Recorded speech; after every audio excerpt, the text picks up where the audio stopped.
See, that tenacity needs to be highlighted, because I have a lot of clients come to me and they're like, I applied to one department and didn't get in. And I'm like, stand by, because that means nothing. It literally means absolutely nothing. Like, keep going. I'm probably about an hour and a half of, from where I grew up. So I drove all that distance to go through my first initial interview with them, an actual sit down formal one. Getting all the background stuff to the investigator was a different visit. I think that year alone, I put 30,000 miles on my car. Wow. At that time, like when I had left, the New York City metropolitan area, I got a new vehicle within a couple months because I stacked the miles on it and that car was tired. The ultimate compliment is to be considered an asset by those who know you. But what exactly does that mean? And how do we get there? I believe that there is a less discussed approach to becoming a person of value, a person who is successful, respected by others, and fulfilled.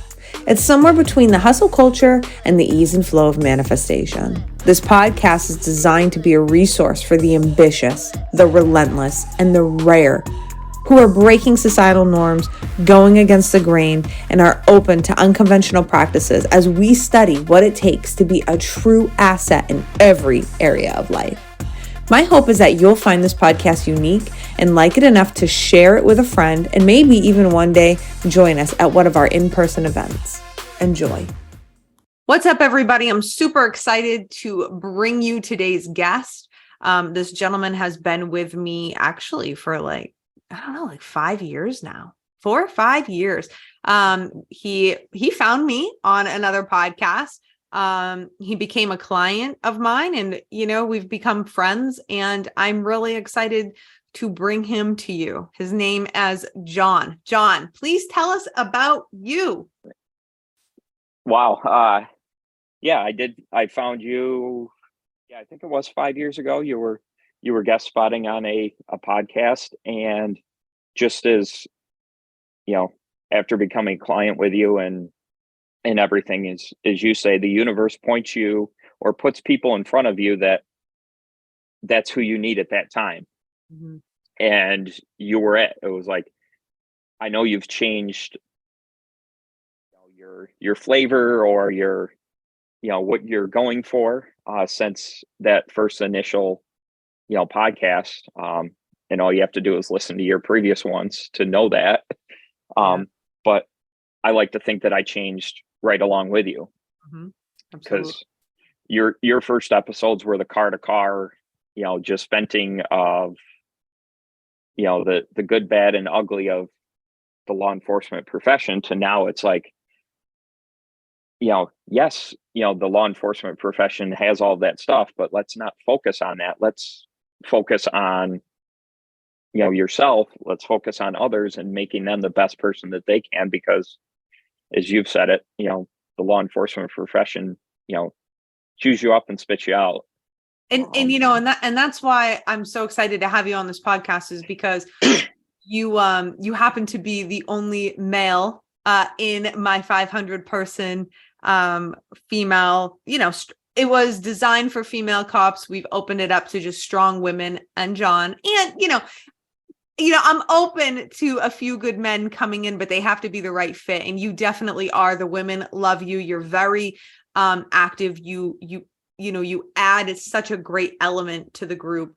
And you're always bringing, your fitness and nutrition ideas, which is very, that's not my area. I do it, but that is not my area of expertise. And we'll get into that.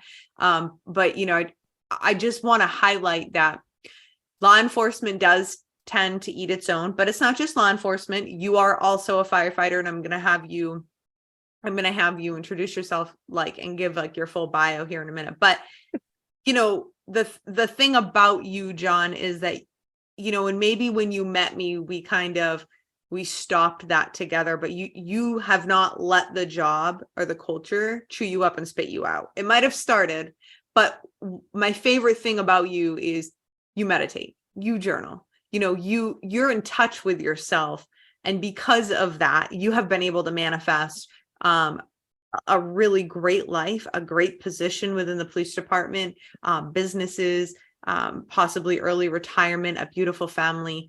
And I think it's important for all first responders to hear, because they listen to me and I'm sitting here preaching it, but it's not just me. Like, yeah, I've manifested a great life, but like it's not just Autumn. There's no exceptions. Like everyone can do it. You just have to do the work, And so can you tell the people like a little bit about you and who you are and what you do? Sure. Let's see. I've been a police officer since December of 2006. I actually started my law enforcement career for my local sheriff's department in their jail. I was a part-time jailer. Actually, literally the week prior to graduating from college, I did the normal thing for a bulk of law enforcement professionals. I went to college. I got a 4-year degree in, you guessed it, criminal justice. Yeah, we all did that. Yes. Looking back at it now, I'm like, Same. I could have explored multiple different things and still been a police officer, but had all this extra knowledge. Yes. So yeah, I graduated college in May of 2005. I started the week prior to graduation with my local sheriff's department part-time in their jail, thinking, and they were, towing me along that, oh, yep, work part-time, we'll get you in, a full-time position. And the way it was, and I'm sure it's that way, is that here, start out in the jail, and as soon as a road spot's open, then if you would like it, then you can, explore that. So, to add to it, it's the department my father retired from. I'm a third generation law enforcement professional. My grandfather was a state trooper. My father worked for my local sheriff's department. He retired as a sergeant in the corrections unit. He actually oversaw the county that I grew up in is small enough that he managed the 911 center and the jail. Like that was his sergeant's position. Wow. Most departments, they have multiple people doing each of those. Exactly. Like granted, they still had jail sergeants, but his position was, he was the sergeant in charge of the 911 center, and he was partially in charge of the jail as well. So, let's see. Yeah, it was about a year, actually over a year went by. I was getting strung along. It was May of 2005. It was, oh, yep, as soon as one's open, it's yours. I'm literally working 50 hours as a part-timer. Mm-hmm. So I'm like, okay, it would be nice to actually have benefits, because I'm working those 50 hours. Right. Plus Might I'm as well working, have benefits. yeah. And I'm working for, there was a nationally known racetrack in the county that I grew up in, and I worked security for them as well, thinking, hey, this is just, I'm padding my resume.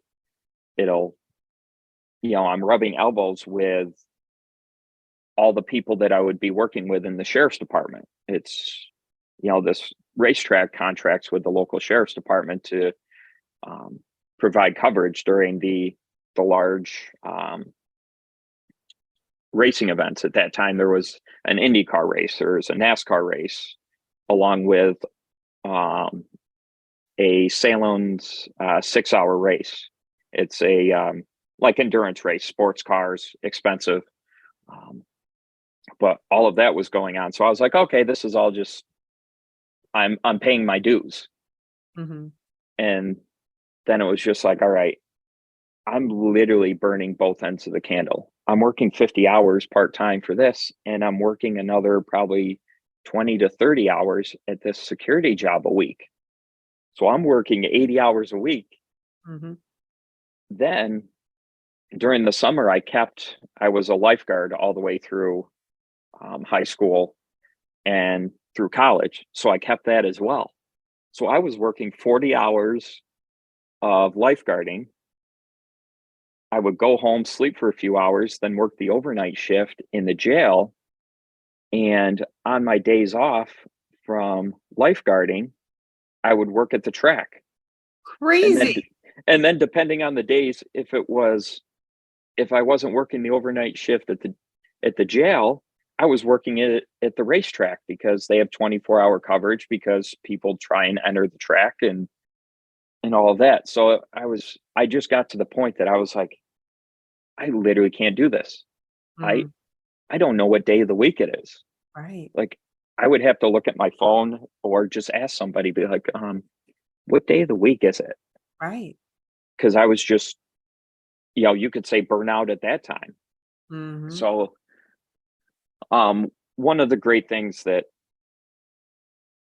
my father, pushed along to me was, hey, take every test available. Don't just look at your dream job. Don't look at the dream department. Um, is there dream departments out there? Sure. Hmm. Um, have I found it? Um, the department I work with, I would say, is the closest to my dream job. The position I'm in I'm extremely happy with. But to get back to my history, so because I'll end up talking for hours. Not you, So John. yes, so September of 2006, I had taken my their state corrections Mhm. test. I certainly didn't see myself working in the jail. I had already worked, you know, at that time, over a year in the county jail. It's pretty much, as everyone says, you're a visitor in the jail for your 8-hour shift or your 10-hour shift or 12 hours, depending on the department. Mhm. The the inmates know all of your business. They have their ears open. They know your habits without you even realizing your habits. So I was like, this isn't. I never saw myself in a in an office inside. I always wanted to be outside, um, helping people that way. Yeah. Um, so I took that job because it was a full-time job with benefits. Yep. So when that job came along, I told the sheriff's department, I was like, yeah, I'm done. I'm like, unless you can tell me today that I have a position and you offer it on paper. This Mhm. isn't you verbally telling me I have a job. I want it in writing. If not, I'm telling you I'm done today, because that was the nice thing of it being a part-time job. It was I Yeah. didn't there was no need to give them 2 weeks notice, any courtesy like that. It's just like, nope, I'm done. Right. Here's all my uniforms. Here's everything. Uh, if you need anything else, feel free to contact me. But Mhm. I'm done. I'm like, I've been strung along this far. It's kind of the shit or get off the pot. So I did that while I was going through the process with the first police department that I was hired with, which I would say at that time I thought was my dream police department. Mm. I was like, it was a state agency. So I was like, oh, this is great. I'm going to have state retirement. It wasn't the traditional police work. Yep. Um, I worked in the parks, and that was the main patrol area. Yes, I still had statewide jurisdiction to make arrests to assist other agencies, but my main patrol area was the park. So I was, dealing with the vacation people, Yeah. kind of, people that were happy to be, Right. you know, where I was. Yep. Or if they called the police, it was because they genuinely wanted us there Right. or needed us. Got it.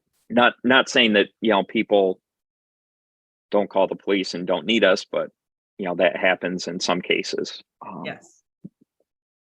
So I was going through the process. I was in the corrections academy, and the police agency called me. Um, some I let them know that I was going to be in the academy Monday through Friday, so if they could call me, make it a Saturday or Sunday. So Saturday, my phone rang while I was in the academy, or during the time I was in the academy, and it was, hey, our academy starting December 3rd. Do you want a spot in it? A spot is yours if you want it. Nice. I was like, yes.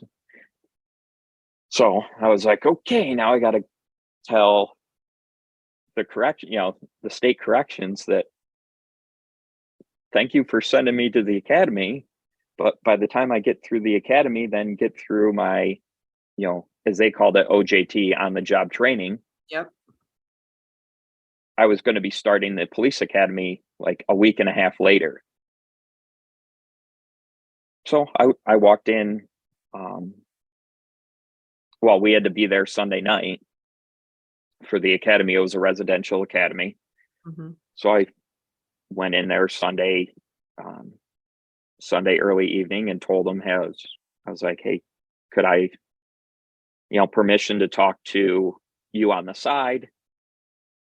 And, I had the conversation, hey, just so you know, I accepted a position with this department. I'm going to be starting their academy on this date.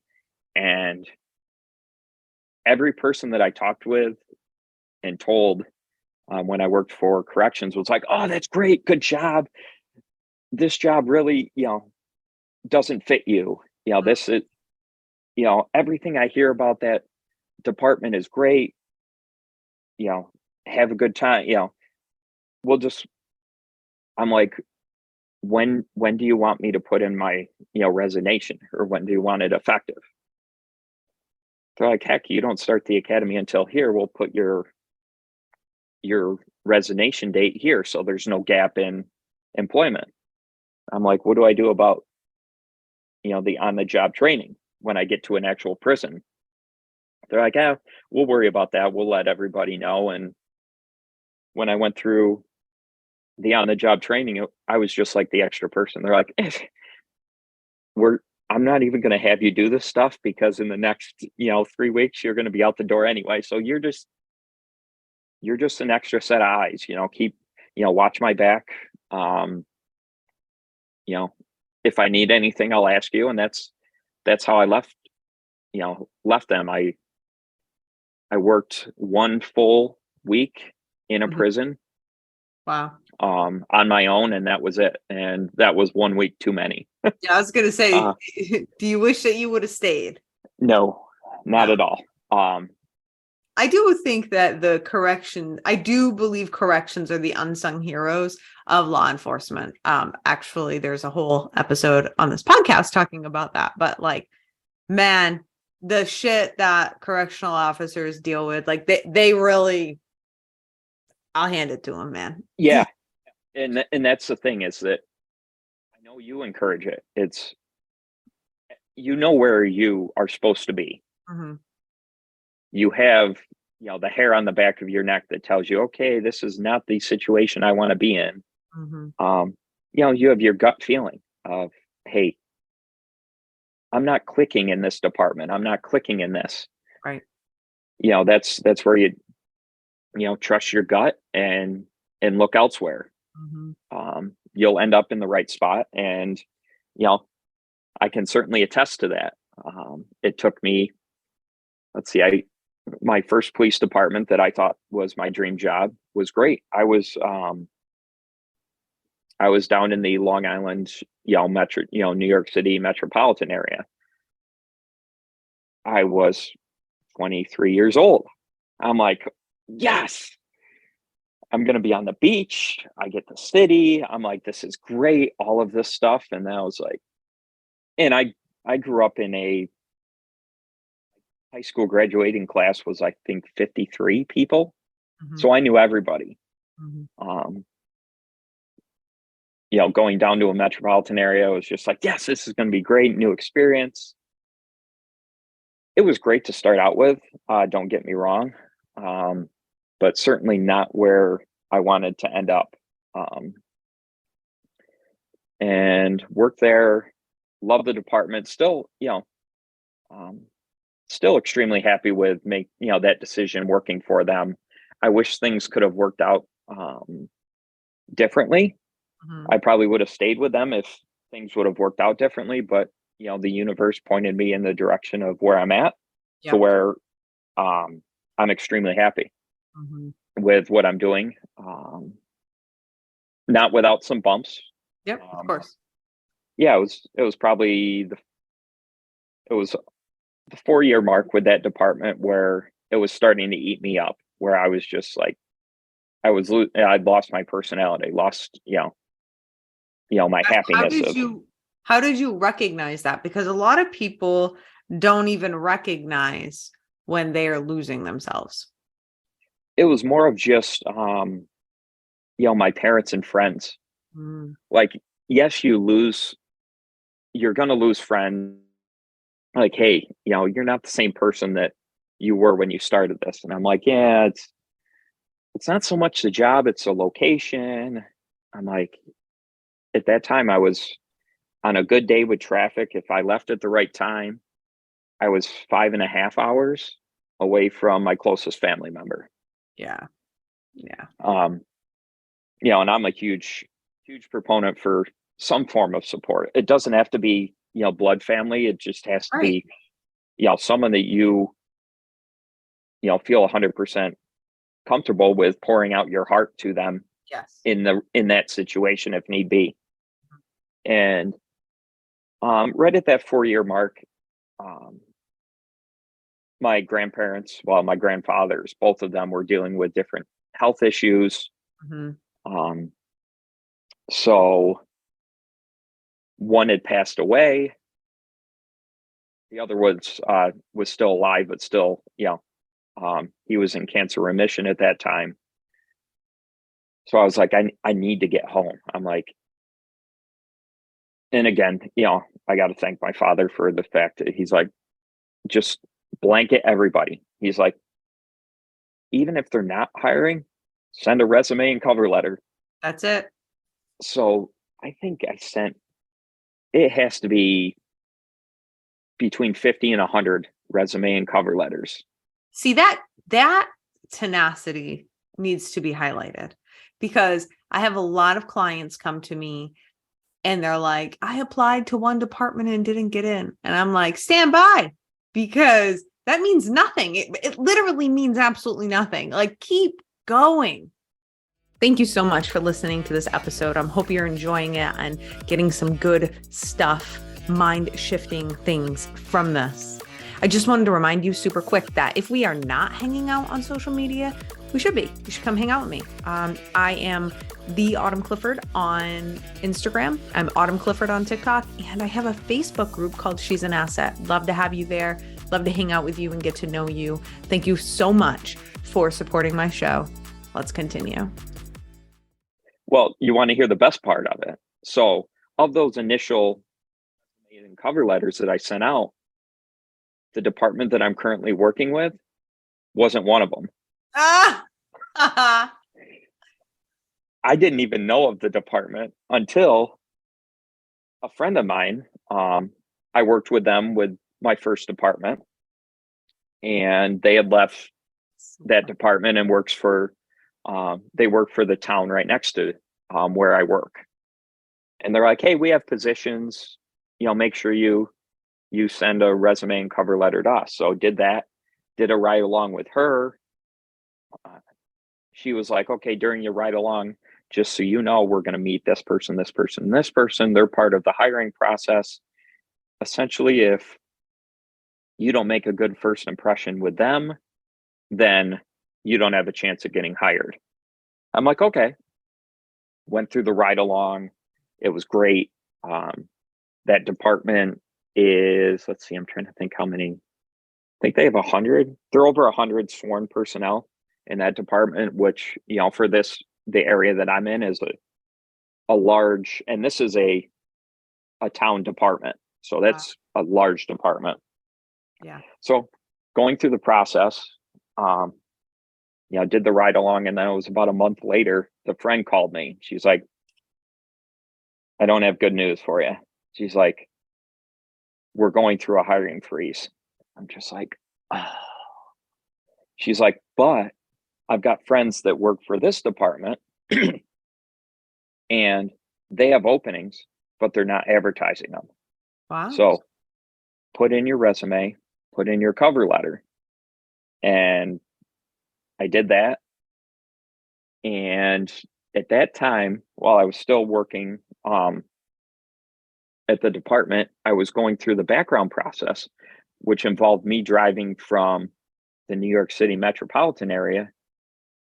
Actually, it was I'm probably about an hour and a half of from where I grew up. So I drove all that distance to go through my first initial interview with them, then an actual sit down formal one. Wow. Then getting all the background stuff to the investigator was a different, different visit. I think that year alone, I put 30,000 miles on my car. Wow. At that time, like when I had left, the New York City metropolitan area, I got a new vehicle within a couple months because I stacked the miles on it, and that car was tired. Oh, I bet. So I started with the department I currently work with, and they do a great job with their orientation, go through, Mm-hmm. you're meeting each different, like it's not a large department. It's, we have, I think just shy of 60 sworn personnel. It's a decent size. Yeah. Yeah. Decent size. I certainly know all my coworkers. It's not a department. We border an agency that has, multiple hundreds. It's a Right. major city. Mm-hmm. So this department was what I wanted. I knew I didn't want to work for an agency that I was just a number, that they didn't know who I was, Right. because that's just not me. Not not how I grew up, not what I wanted to continue. So I transferred to the department I work at, Mm-hmm. and didn't even know about the position, or at least the magnitude of the position that I'm in now, which is the community engagement position. At that time, it was community service, but with the change of times, they changed the name. Makes it more clear cut in what I do. But go through my orientation, I meet the officer that's in that position at that time, and I'm just like, that's the position I want. I'm like, I always said I didn't want the 9 to 5 office position, talking in front of groups, all of this stuff. But I was gravitated towards that position. I'm like, I know I can't have it now, but that's what I'm working for. And it took me, let's see, I'm trying to think, almost, I think it was about 10 years. Yeah. With my current department until you got it. Till I got it. And I didn't get it the first time. It opened up at probably about the 5 or 6 year mark, and someone else got it.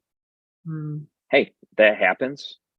But I kept doing what I was doing. I was like, that's not going to stop me. I'm like, if anything, this helps me out, because then I can work this position all the way up until my retirement. And you know what I love about the story, and that I just want to highlight a few things. The few things I want to highlight are this: is your tenacity. So anybody who's, not happy, maybe if you're not in the job you want to be in, all of the things. I mean, you definitely highlighted a lot of tenacity in your journey. You didn't give up, and you kept trying. 50 to 100 applications. That's a lot, and the irony, like you said, was your police department wasn't even in one of them. But this is the other thing, and this is why I wanted to have you on the podcast, is you do go with the flow.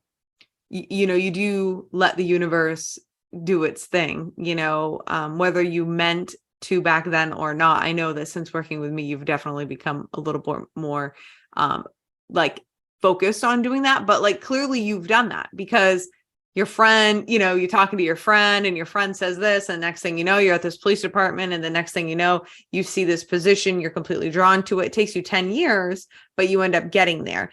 And I think that that's a really important lesson that I really would like to just highlight is, it is a journey.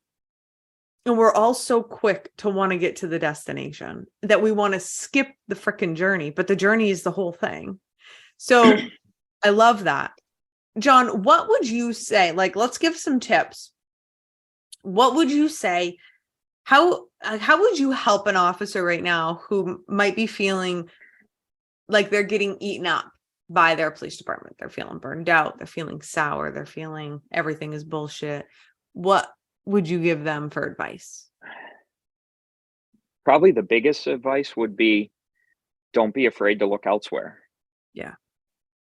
Like for me, growing up in, a household with me being the third generation law enforcement officer, it was, you stay with your first department and that's your department. They're the ones that, paid for your training. They're the ones that, so you have, some loyalty towards them that, might not be happy, go lucky every day, sunshine and rainbows, but, you essentially owe it to that department. And that's probably the biggest thing, is that it took me probably a year and a half to realize, you want to know what? I'm just, and still now, like looking at the department that I'm at, yes, my position is unique. I'm the only one in it. Yes, I could get replaced tomorrow if, something was to happen to me. But, you need to do what's best for you. And, the job is tough no matter what. It's like my position, I'm not on patrol. Mm-hmm. Yes, I could do patrol. I have done patrol when they're short, but essentially I'm an administrative position, doing a lot of public relations stuff. Mm-hmm. And I'm happy doing that, which makes it easier to go into those days where I had a crappy day at home because my newborn didn't sleep or my toddler didn't sleep, anything like that, a death in the family, anything like that. It's, I enjoyed what I was doing, even though I knew the day wasn't going to be perfect. So you would say, like, make sure if you're not happy, don't stay in that spot. Yeah. Don't feel that you're stuck. That's the biggest thing, is that no matter if you're in the first year with your department or the 15th year, Mm-hmm. you're not stuck anywhere. If you found a better position elsewhere that is going to make you happy, then do it. Mm-hmm. Because if not, then you're going to be miserable and you're just attracting the negative energy from that. It's like you go into work having a sour attitude, you're going to have that same crappy day at work. Yes. And looking back at certain days, I'm like, man, it was probably because I went into work with a shitty attitude. Mm-hmm. And the days that, it was opposite of that, it was like, yeah, I had the crappy calls, but you want to know what? I'm fine with it. Like, compartmentalize, like, not that you're supposed to, but, well, we have to compartmentalize, right? But then we always have to make sure we unpack, because we can't be, just shoving that shit down all the time, but we can't be emotional messes all the time either. John, and go ahead. One of the things that resonated when I listened, because I still listen to your podcast, was your last guest. You were talking about like speed bumps or bumps. That's one of the things, is that you're going to hit them. You just need to, get past them, figure out a way to get through it. Exactly. It's that whole idea, and you've heard me talk about it, the failing forward thing, right? It's so big and we fear failure, but as soon as we can embrace it, everything changes. Yeah. Cause I certainly haven't had the, perfect career. I don't think anybody has, Yeah. It's like, have I had, internal investigations? Yeah. I feel stuff like that. I feel like if you're doing your job, it's gonna happen. Just being honest. Yeah, you're not going to make people happy. You're not going to make your coworkers happy. That's Right. one of the things that that I think another, it might not be the right thing to do, but it's helped me with separating myself from the job. Is yes, I have my coworkers at work, but I'm not friends with everyone that I work with Yeah, smart. because I see them at work all the time. Right. What's going to happen when I see them out, if we're going out to dinner, we're just going to end up talking about work. Yep. It's that whole car to car bit that Oh yeah. you talk about all the time. Yeah. That, Same stuff. yeah, that is great at that time because you're releasing your stress at that time, but is it really productive? Yeah, you've brought up a lot of really good points, and I really hope our listeners are paying attention to, through your story, and what you're saying is you're highlighting a lot of emotional survival skills that you've obviously applied. They're not necessarily easy, but you've definitely done it with intention, and the results are obviously very good. As we wrap up, will you share with the people, like, you also have some things going on the side, which keep you very happy, and I believe keeps you very well balanced from the job. Could you share what you're up to? Yeah. One of the things, it was a few years ago, it was actually prior to COVID. I was listening to podcasts, and it was a different one that was resonating about, having a side hustle, or, plan for your retirement, even though you're not, close to it, or even if you don't plan on retiring. So I was like, okay, maybe I should do that because, I'm getting kind of close, but not really. So, and I was like, I don't really want to spend a lot of money in starting something up and then realizing that it doesn't work. So I, stumbled upon, or the universe pointed me to, soap making, which for me was huge because I was having reactions to the soap that I was using. I used the commercial soap, was having reactions, and I looked into, small businesses, and I was like, oh, okay, here, I'm going to use their soap Yep. because there's less ingredients Yep. than the company that I had been using for probably, I would say, at least a year. Mhm. I was starting to have reactions to, and I was like, well, here, let me look at their ingredients. And I'm like, wait, I don't like that. I don't like that. And I'm like, I wonder if I can make this on my own with just, or what would it take to make it on my own? So that's just kind of how it started. Was, okay, I'm going to make soap for myself.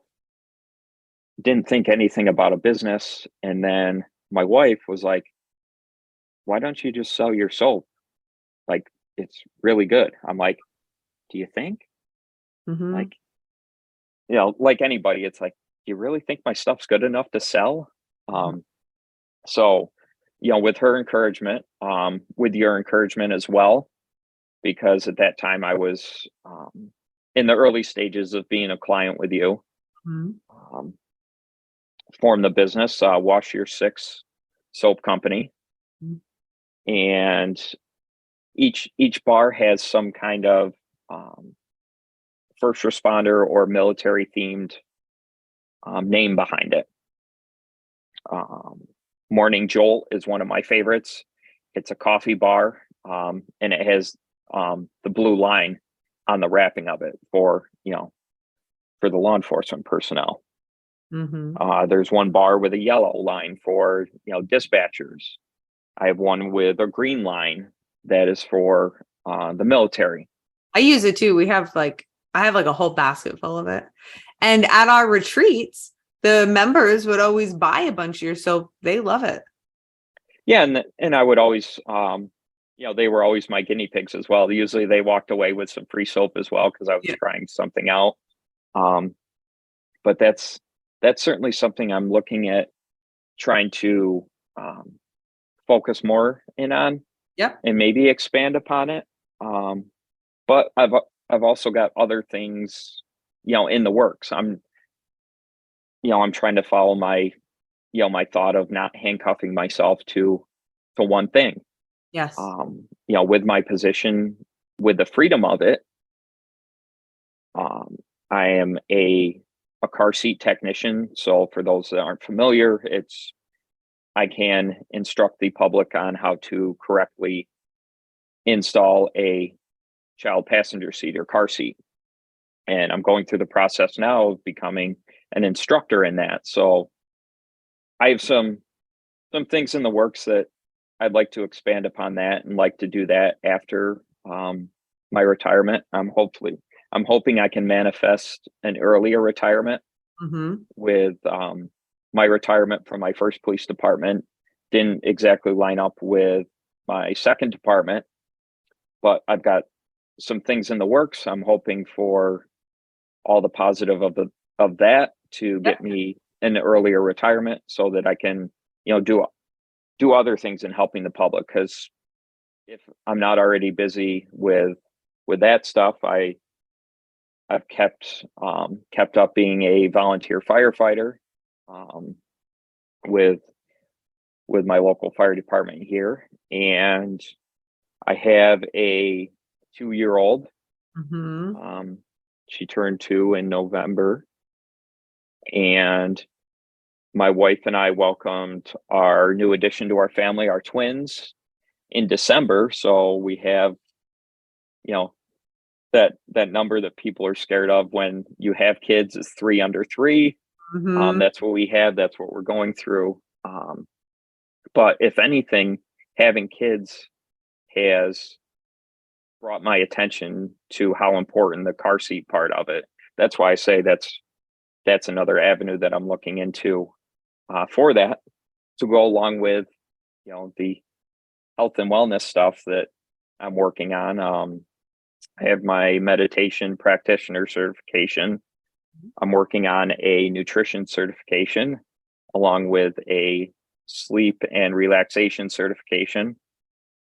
And I have a CrossFit level 1 fitness certification.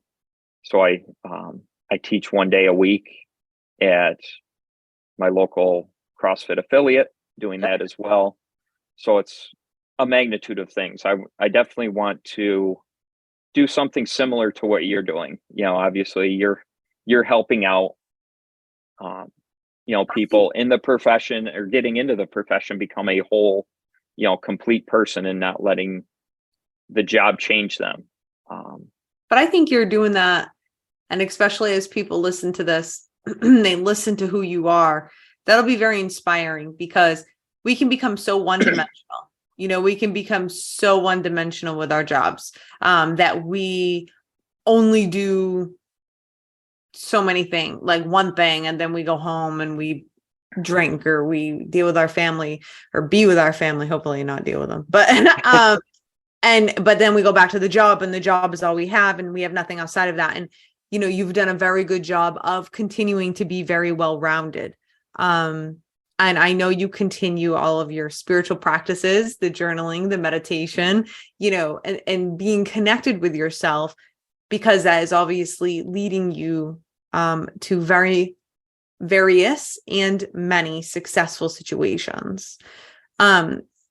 John, where can people find you? Besides in my Facebook group, everybody, you can come find John in my Facebook group. She's an asset. But